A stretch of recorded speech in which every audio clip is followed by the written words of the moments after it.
유려한 말솜씨와 교양, 자신감 있는 태도까지. 최고급 레스토랑을 다니고 최고급 호텔에 묵고 뭐 하나 모자란 것 없던 그녀가 절도 사기 혐의로 체포가 됩니다.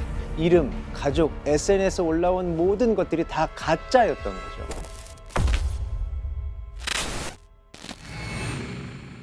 오늘은 2013년 뉴욕 사교계를 뒤흔든 유명 인플루언서 얘기로 시작을 해볼까 합니다. 이름은 애나 델비. 독일 출신의 상속녀로 알려진 이 여성은요, 단숨에 뉴욕 상류 사회에 싹 스며들어요. 뉴욕 상류층 사람들의 눈에도 애나 델비는 고급스러움을 알아보는 안목, 그리고 유려한 말솜씨와 교양, 자신감 있는 태도까지 굉장히 매력 있는 사람으로 보였다고 합니다. 상류사회 호화 생활을 SNS에 공유하면서 뉴욕 사교계뿐만이 아니라 대중까지 사로잡은 유명 인플루언서가 되죠. 그런데 몇 년 지나지 않아서 뭐 하나 모자란 거 없던 그녀가 절도, 사기 혐의로 체포가 됩니다. 알고 봤더니 재벌 상속녀가 아니었어요. 이름, 가족, SNS에 올라온 모든 것들이 다 가짜였던 거죠. 이게 어떻게 가능했느냐. 그러니까 예를 들면 그런 거예요. 제가 오늘 우리 김준 배우와 만났어요. 그래서 뭐 사진을 한 장 찍습니다. 근데 그걸 SNS에 올려요. 그럼 그걸 보는 사람들이 다 저를 조금 특별하게 바라보겠죠. 그렇죠. 이런 식으로 애나 델비는 재벌 상속녀로 모든 사람들에게 보여진 거죠. 그러니까 자기의 실체는 없는데 이 주변 사람들과 찍은 사진들을 통해서 이 사람들의 명성을 마치 내 것이냐 이용을 한 거죠.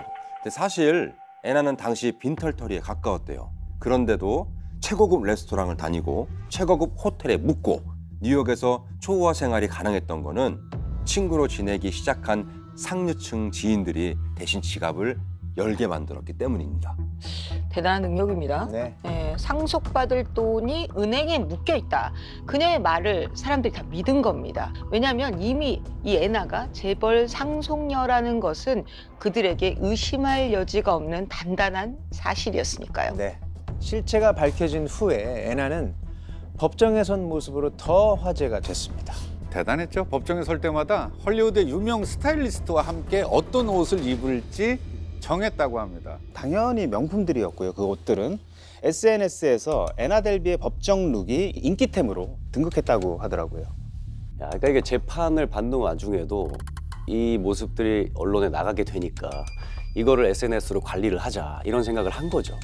대부분은 어떤 범죄를 짓고 그게 발각이 돼서 이제 재판에 선다. 그리고 이제 자기가 이제 감옥에 가잖아요. 네. 모든 걸 좀 내려놓고 포기하게 되잖아요. 그렇죠. 근데 이 애나는 그 다음의 삶을 위해서 굉장히 뭔가 계획을 하고 네. 어떻게 보면 이 표현이 맞지는 않습니다만 굉장히 노력한 사람이에요. 미래에 대해서 정말 계획이 있었던 거죠. 그러니까 그녀는 결국에 그녀가 구속되고 수감되면서 훨씬 더 유명해진 거잖아요. 맞아요. 대단하네요. 근데 뭐 이 정도면 능력이에요, 사실. 그렇지 않나요? 말 몇 마디로 자기가 그런 호화 생활을 누리게 남으로 하여금 그렇게 하게끔 만들었다는 건 사실 능력이긴 하잖아요. 나쁘지만. 그렇죠. 그것도 스킬이긴 하니까요. 그러니까요. 기술이죠, 기술. 그러니까 자기가 말했던 그 거짓말이 어느 순간 그녀한테 현실로서 그녀에게도 작용이 된 걸 수도 있고, 사실 저 정도 대담함이라면 저희 입장에서 상상을 할 수가 없잖아요. 저희는 뭐 사실은 조금만 거짓말을 해도 마음 졸이게 되고 저녁에 들어가면 잠도 안 오고 하는데, 저 정도로 대담한 사람이었다면은 저게 배포가 큰 걸까? 아니면 어떤 거지? 진짜 제 입장에서는 뭐 혹시 공감이 되세요?